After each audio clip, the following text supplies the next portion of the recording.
Somewhere above your head, right now, at this very second, there are thousands of satellites racing around the Earth at 17,000 miles per hour. They are watching. They are listening.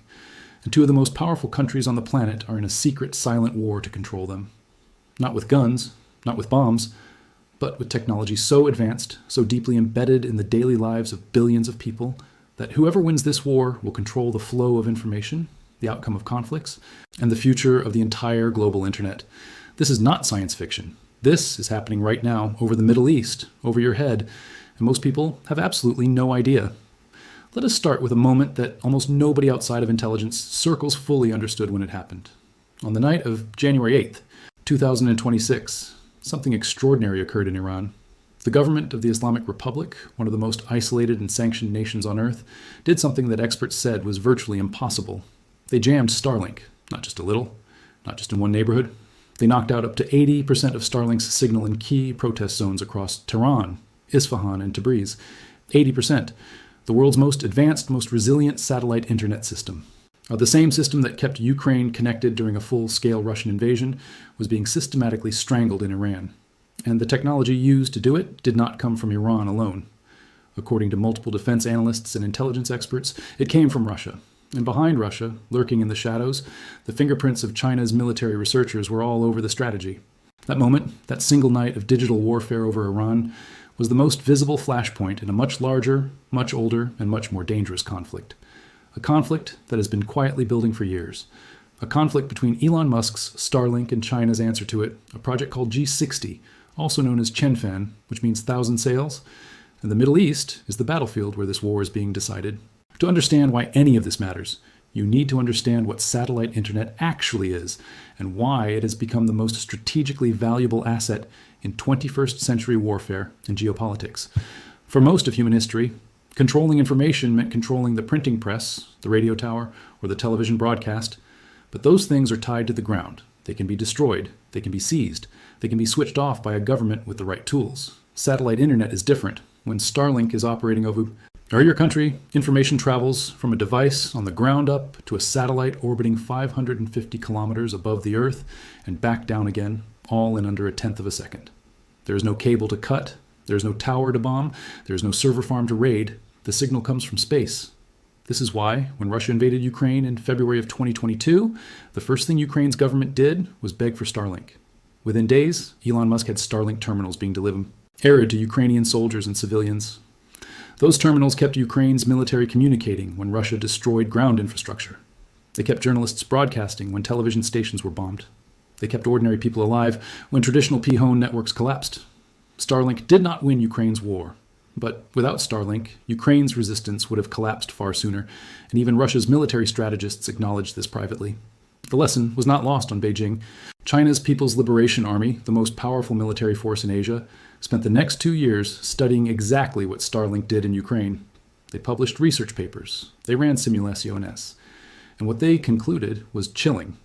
If China ever found itself in a military conflict with the United States, whether over Taiwan or anything else, Starlink would be a decisive weapon in America's arsenal. Chinese researchers described St. Arlink as a, quote, serious threat to the security of space assets of various countries. PLA-affiliated scientists designed tracking algorithms specifically to monitor Starlink's constellation, drawing inspiration from the way humpback whales trap their prey by creating spiraling bubble nets. Think about that for a second. China's military is developing whale-inspired hunting strategies for satellite constellations. And so China did what China always does when it sees a technological gap it needs to close. It opened its wallet, mobilized its government infrastructure, and launched a competitor. That competitor is Project G60. G60 was born in the Songjiang district of Shanghai, along a corridor of highways and high-speed railways in the Yangtze River Delta. The project is run by Shanghai Spacecom Satellite Technology, a company backed directly by TAE Shanghai municipal government and loaded with $943 million in funding by early 2024. The plan was staggering in its ambition. Deploy 108 satellites by the end of 2024. Deploy 648 by the end of 2025. Achieve global coverage by 2027. And by 2030, have 15,000 satellites in orbit, blanketing the entire planet with Chinese broadband internet. For context, Starlink currently has over 6,000 satellites in orbit. G60 was planning to more than double that number in 6 years. And G60 is not even the only Chinese mega constellation racing to catch up. There is also the Guowang project, a state-owned network aiming for nearly 13,000 satellites. There is Honghu 3, a private project planning 10,000 more. There is G60, backed by the car manufacturer Geely, which has already signed partnership deals with operators in the Middle East, Africa, and Southeast Asia. When you add up all of China's constellation plans, Beijing has filed for over 51,000 satellite slots at the International Telecommunication Union. 51,000. Elon Musk wants 42,000. China is planning to outnumber him. But numbers on paper are not the same as satellites in space. And this is where the G60 story gets complicated and where the gap between China's ambitions and reality starts to show. As of mid-2025, G60 had only 90 satellites in orbit. Not 648, 90. The first batch of 18 satellites launched in August 2024 was immediately followed by a serious problem. The upper stage of the Long March 6A rocket that carried them into orbit broke apart, creating a cloud of roughly 700 pieces of debris. 700 pieces of high-speed space junk scattered across low Earth orbit, threatening every other satellite in the region. Astronomers were furious. Space agencies issued warnings, and Chinese engineers went back to work. The satellite reliability numbers were equally concerning. Of the first 90 G60 satellites launched, 13 showed serious anomalies. Some failed to reach their intended orbit. Of the 18 satellites launched in October 2024, only 5 successfully reached the correct position. Compare this to Starlink. SpaceX's satellite failure rate started at around 3% and has since dropped below 0.5%. G60 was failing at a rate many times higher than that. The gap in launch capability is even more stark. SpaceX can load 60 Starlink satellites onto a single Falcon 9 rocket. China's Long March 6A can carry G18, and Starlink's rockets are reusable, cutting launch costs dramatically. China has no reusable rocket currently in operation, though several companies are working on them. This is why experts like Blaine Curcio, one of the world's leading analysts of China's space industry, have described the pace of G60 development as constrained. The people running it, Curcio said, are traditional state enterprise executives. They are not going to move fast and break things. They do not have the Silicon Valley startup culture that built Starlink. And yet, dismissing China's space ambitions because of current delays would be a catastrophic mistake. Here is why. China has launched more than 100 satellites total across its various constellation projects in 2025 alone. The country has published 2,449 patents related to low Earth orbit satellite technology in 2023, compared to just 162 in 2019. That is a 15-fold increase in 4 years. The country's investment in space is classified as a national priority by the Communist Party's top leadership. Municipal governments, central state enterprises, private companies, and the military are all racing G in the same direction. And perhaps most importantly, G60, one of China's satellite operators, has already moved beyond promises. It has already signed deals and deployed its technology in the Middle East. Now let us talk about the Middle East, because this is where the abstract competition between two satellite systems becomes a very real, very dangerous, and very immediate conflict. The gap in launch capability is even more stark. SpaceX can load 60 Starlink satellites onto a single Falcon 9 rocket. China's Long March 6A can carry 18. And Starlink's rockets are reusable, cutting launch costs dramatically. China has no reusable rocket currently in operation, though several companies are working on them. This is why experts like Blaine Curcio, one of the world's leading analysts of China's space industry, have described the pace of G60 development as constrained. The people running it, Curcio said, are traditional state enterprise executives. They are not going to move fast and break things. They do not have the Silicon Valley startup culture that built Starlink. And yet, dismissing China's space ambitions because of current delays would be a catastrophic mistake. Here is why. China has launched more than 100 satellites total across its various constellation Project S in 2025 alone. The country has published 2,449 patents related to low Earth orbit satellite technology in 2023, compared to just 162 in 2019. That is a 15-fold increase in 4 years. The country's investment in space is classified as a national priority by the Communist Party's top leadership. Municipal governments, central state enterprises, private companies, and the military are all racing in the same direction. And perhaps most importantly, G60, one of China's satellite operators, has already moved beyond promises. It has already signed deals and deployed its technology in the Middle East. Now let us talk about the Middle East, because this is where the abstract competition between two satellite systems becomes a very real, very dangerous, and very immediate conflict. The Middle East sits at the intersection of 3 continents. It contains the world's largest oil reserves. It is home to ancient religious conflicts and modern state rivalries. It is where the United States and China are locked in a competition for influence that touches everything from military bases to infrastructure loans to, now, satellite internet. Satellite connectivity has become a weapon, a lifeline, and a surveillance tool all at once. Starlink entered the Gulf region in 2025, and its expansion has been rapid. Oman became the first Gulf Cooperation Council nation to officially offer Starlink services in March 2025. Bahrain followed in May. Qatar's national airline, Qatar Airways, equipped its entire fleet with Starlink-powered high-speed internet. Saudi Arabia approved Starlink for maritime and aviation use. The UAE began leveraging it in humanitarian operations. And beneath all of these civilian and commercial announcements, something else was happening. SpaceX was in active discussions with Saudi Arabia's government about using Starlink for border security, military-grade satellite communications, in one of the most strategically sensitive countries on the planet. Think about what that means. Saudi Arabia shares borders with Yemen, where an 8-year war has killed hundreds of thousands of people. It shares a maritime boundary with Iran, the region's most destabilizing power. It has a history of terrorist infiltration across its vast desert borders. If Starlink becomes the backbone of Saudi Arabia's border security architecture, that is not just a business deal. That is the United States embedding its satellite network into the sovereign security infrastructure of the Arab world's most powerful nation. China is watching this with intense alarm. Every Gulf state that signs up for Starlink is a Gulf state that is not signing up for G60. Every military partnership between a Middle Eastern government and SP-ASA-X is a strategic op. Opportunity lost for Beijing. This is not paranoia. This is the explicit language used in Chinese military and academic papers.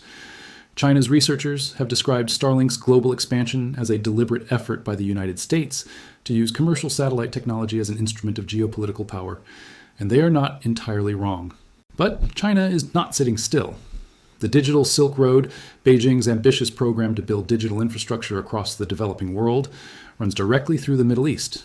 Countries that have accepted Chinese investment in fiber optic cables, telecommunications networks, and now satellite ground stations are the same countries being courted to adopt G60 and G-Space when they reach full operational capability. The Belt and Road Initiative, China's massive high infrastructure program, encompasses nations representing roughly 70% of the world's population and 40% of global economic output. Many of those nations are in or adjacent to the Middle East. And in the 26 nations, specifically designated as Digital Silk Road partners, China's advantages are even more pronounced. Here is the key insight that most analysts miss when they discuss G60 versus Starlink. This is not purely a technological competition. It is a competition between two completely different visions of what the internet should be and who should control it. Starlink is built on an American model of connectivity, open access, no state censorship, data subject to American law. Under a legal framework called the Cloud Act, the United States government has the authority to access data stored by American CIA companies, including SpaceX, without requiring the consent of foreign users. That raises serious questions about surveillance. But it also means Starlink will not help authoritarian governments censor their own citizens or track dissidents. China's model is fundamentally different. G60 is being built within a framework of cyber sovereignty, China's doctrine that every nation has the right to control its own digital domain. In practice, countries using Chinese satellite internet will be able to monitor user activity, block politically sensitive content, and shut down the internet during social unrest. The satellite systems route data through a limited number of ground stations, making them more controllable than Starlink's distributed architecture. This is precisely why authoritarian-leaning governments in the Middle East find G60 attractive.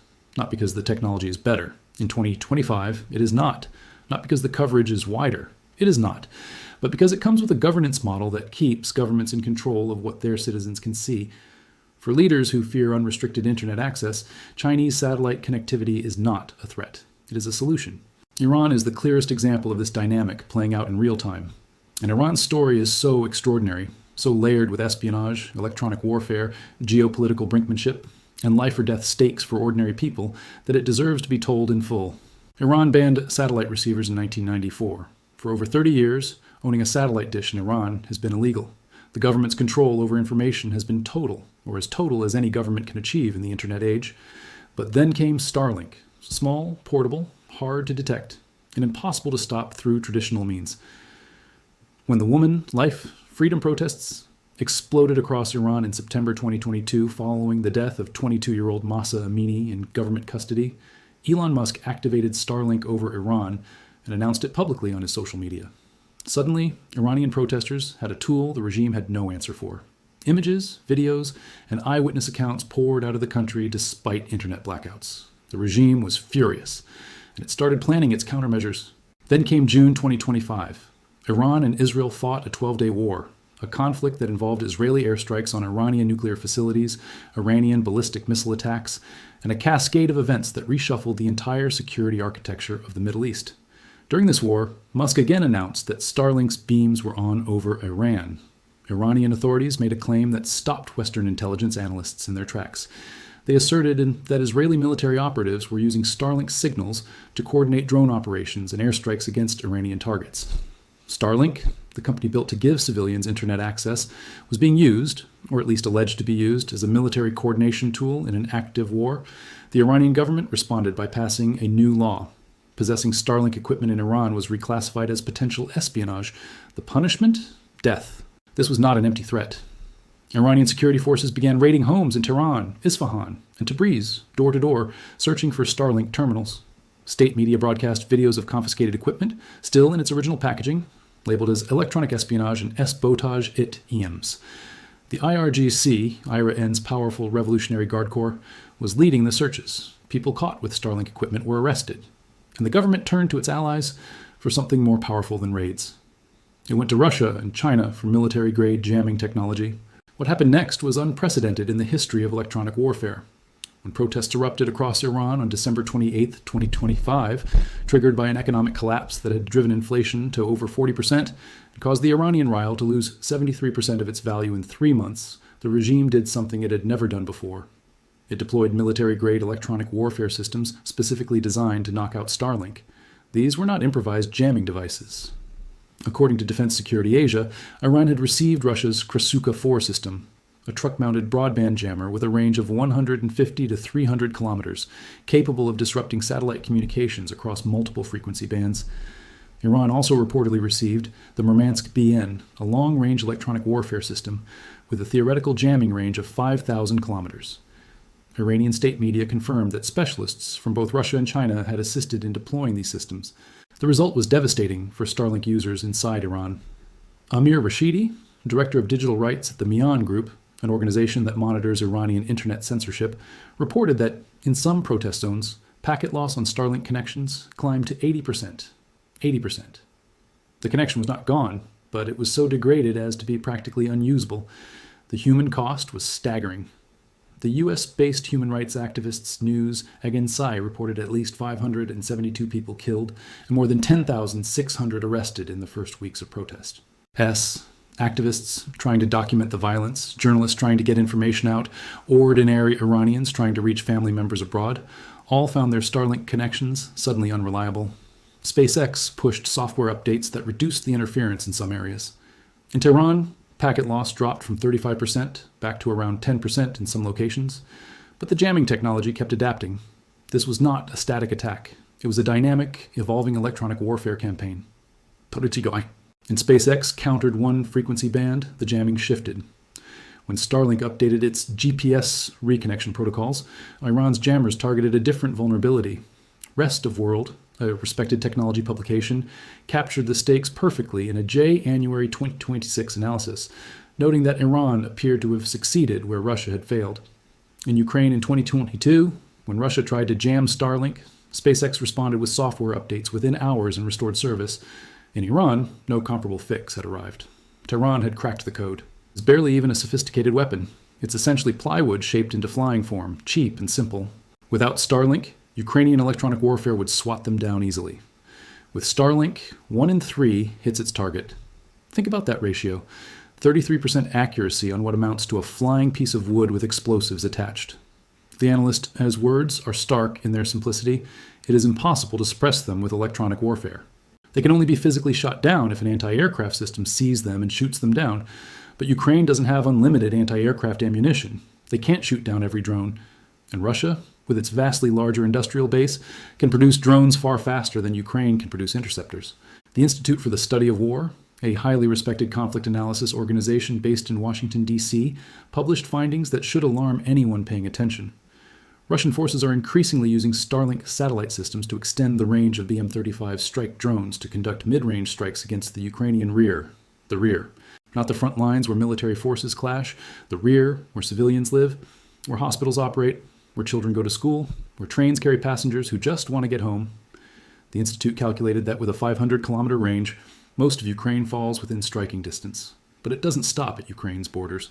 All of Moldova can be reached. Parts of Poland, a NATO member, parts of Romania, another NATO ally, parts of Lithuania, also in NATO. Russian drones equipped with American technology, purchased through sanctions evasion, capable of striking NATO territory. The implications are staggering. Let's talk about what these strikes actually look like on the ground. January 29th, 2026. Ukrainian cities face overnight drone attacks. Odessa, a port city on the Black Sea, lights up with fires as drones slam into infrastructure. The Zaporizhzhia region reports deaths and injuries. Dnipropetrovsk faces shelling and drone attacks simultaneously. January 30th, just days ago, dozens of strikes target logistics routes across Ukraine. Trucks carrying supplies burst into flames on highways. A civilian bus filled with people just trying to travel gets hit by a Russian drone. Fortunately, the passengers react quickly enough that no one dies, but the attack itself is documented. The Russian drone unit responsible, calling themselves Rubicon, actually reports the strike on their public channels. They brag about hitting a civilian bus. This isn't hidden. This isn't denied. This is a war crime committed openly, documented by the perpetrators themselves, made possible by technology that American sanctions supposedly prevent them from accessing. Serhiy Flash notes that these logistic strikes are part of Russia's ongoing strategy to disrupt supply lines, a classic military tactic designed to weaken Ukraine's ability to sustain its defense. Cut off the supplies, and eventually the frontline units can't fight. But here's the thing about cutting supply lines in modern warfare. You can't always distinguish between military supplies and civilian necessities. That truck on the highway might be carrying ammunition, or it might be carrying food for a grocery store. That train might have military equipment, or it might have 291 civilians.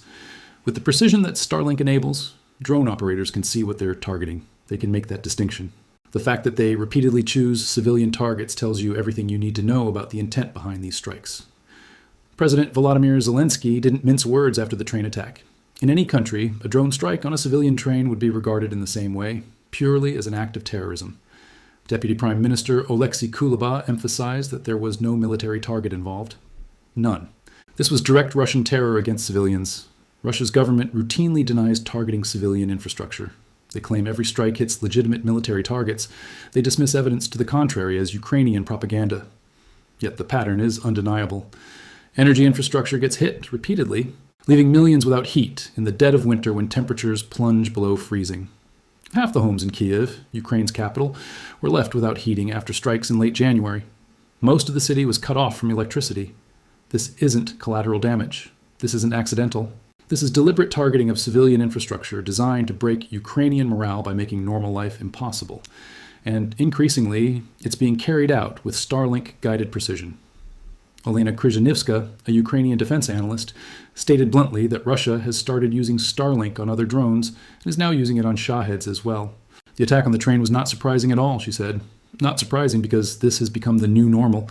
Russia adapts. Russia evolves. Russia finds ways around every obstacle.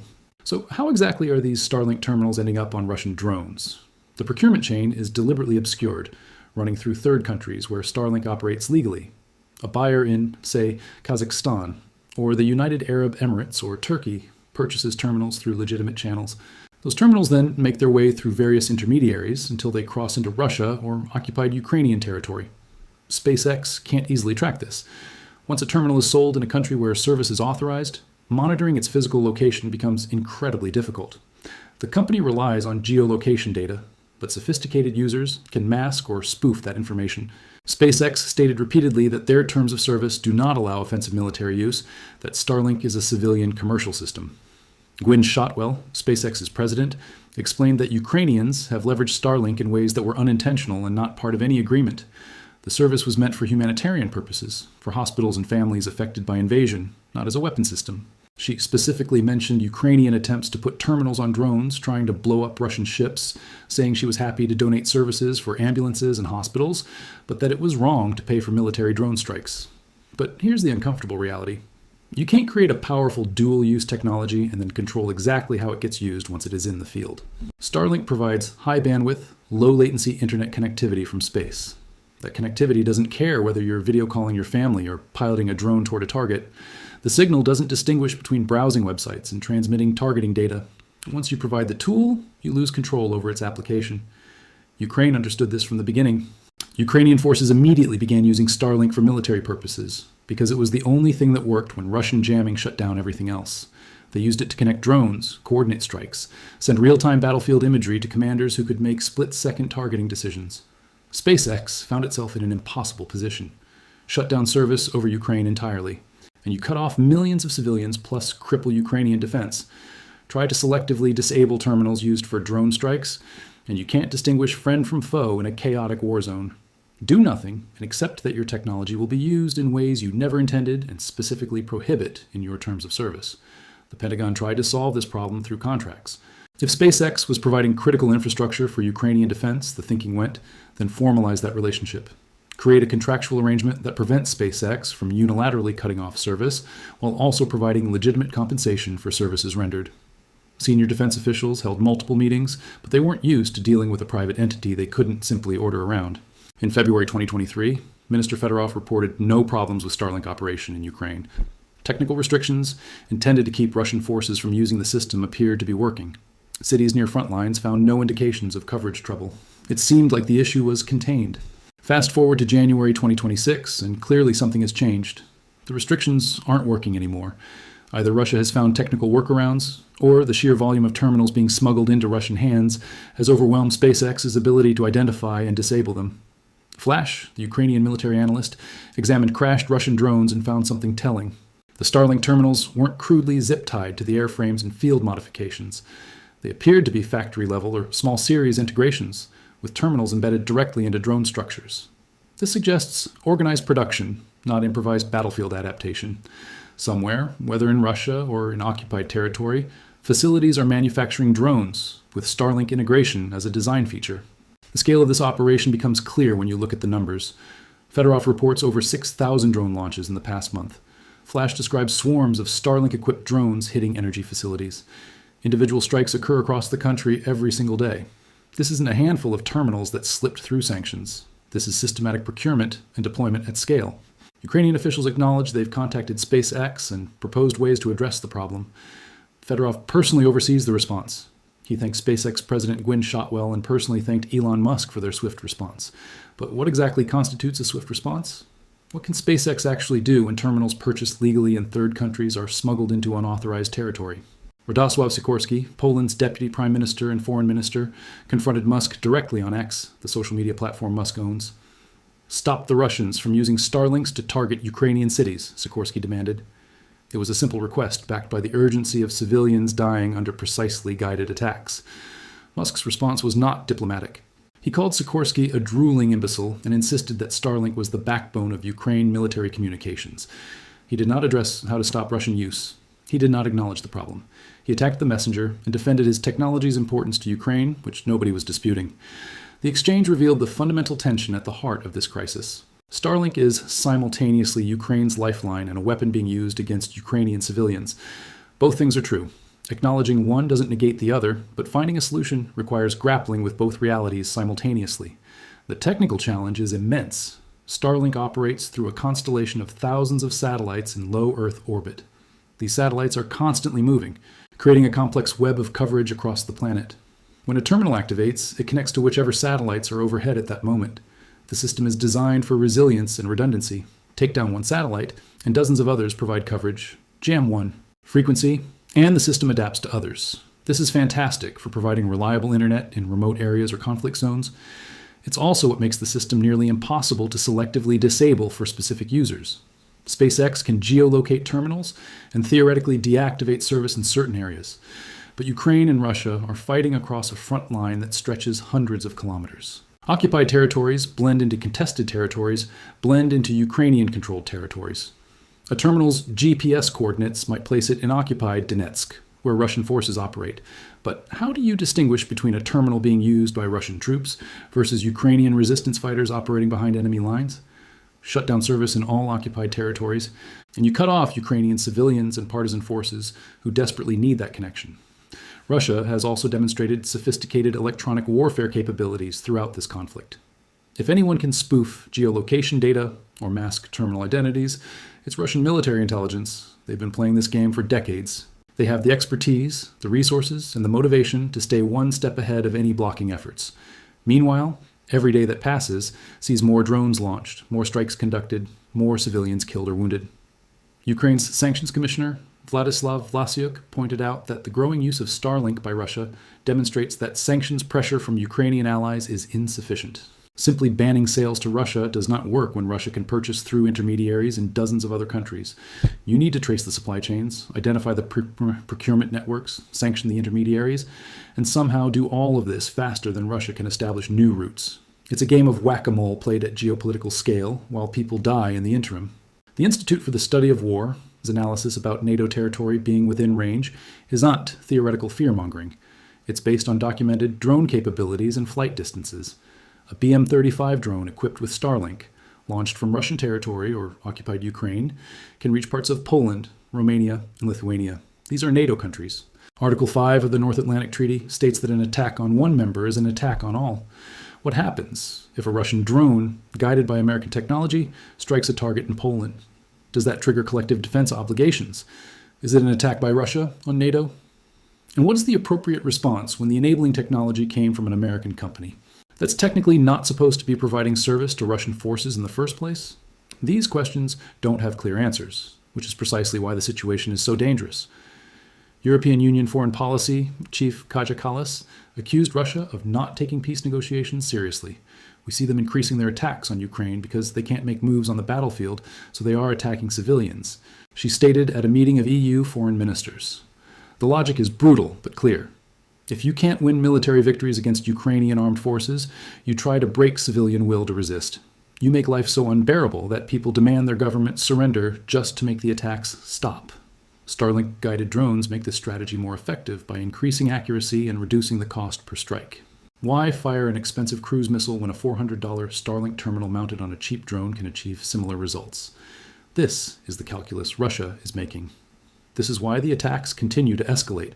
The historical context makes this moment even more significant.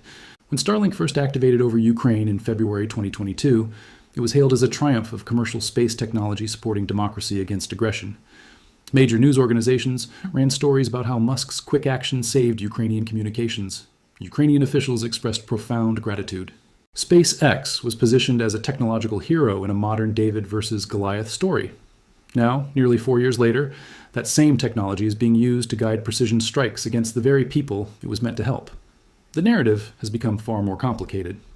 This isn't a story about good guys and bad guys anymore. It's a story about unintended consequences, about dual-use technology, about the impossibility of controlling powerful tools once they're released into the world. It's a story about how sanctions designed to prevent exactly this scenario have failed, and how finding solutions proves far harder than anyone anticipated. Ukrainian Defense Ministry officials continue working to address the threat. They're developing new counter-drone systems. They're trying to trace procurement networks.